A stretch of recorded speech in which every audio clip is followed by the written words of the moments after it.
why would it be that a guy who creates such destruction, who ruins so many lives, who seems so deeply inauthentic. I mean, if you thought Trump was smug, if that's what they thought about Trump, that Trump is smug, this guy is the smuggiest in Smugtown, okay? But why would a certain amount of people be bamboozled by this sort of thing? Well, it's because a certain amount of people are NPCs. These are non-playable characters who can't think for themselves, so they watch The View.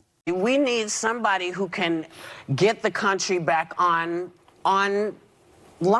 line. Yeah. Because if you can name me a Republican who has a shot to do that, that's what I'm more interested in. Because I think it'll be DeSantis. I hope it's not DeSantis over in Florida, because I think he's a fascist. DeSantis. I think he handled COVID miserably.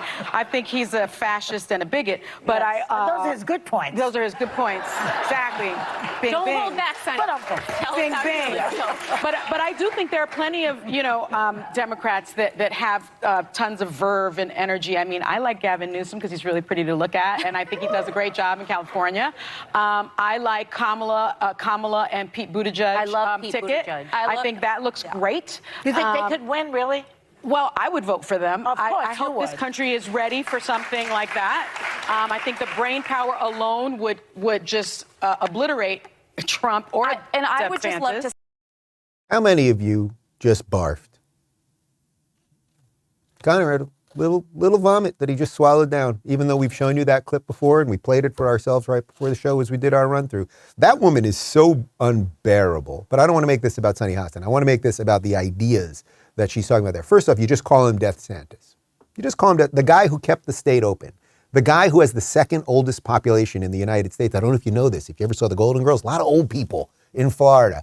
And their rates of COVID and death and everything else were basically on par with California. He fought to make sure people could go to work and not ruin kids' lives and everything else. I can tell you, in case you don't know it, you all know how much I love Florida. Everywhere I go here, there is such appreciation for this guy. There is such a zest for life here. It is the fact that I'm going to LA today. It's kind of funny, but this is the show we're doing today. I'm going back to Cali, to LA tonight. And I just know for all the joy that you see in people's faces here, that it doesn't exist there. Because I went back a couple months ago and it was a nightmare, dystopian awfulness. Whose idea was this trip? It was your idea. Anyway, so okay, and then she, casually, he's DeSantis, he's a fascist and a bigot.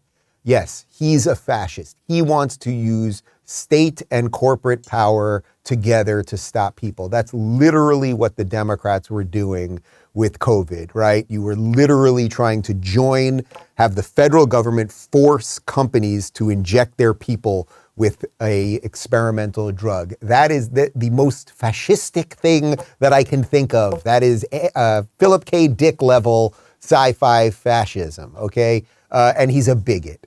I mean, it's just, these things are meaningless. They are absolutely meaningless. He is not a bigot. He is not a homophobe or anything else. You may not like him because you don't like functioning people who care about America and care about freedom. What is she like? Well, Gavin Newsom's very handsome. He's not handsome. He's gross. I cannot imagine much more gross. He's gross. He's absolutely disgusting.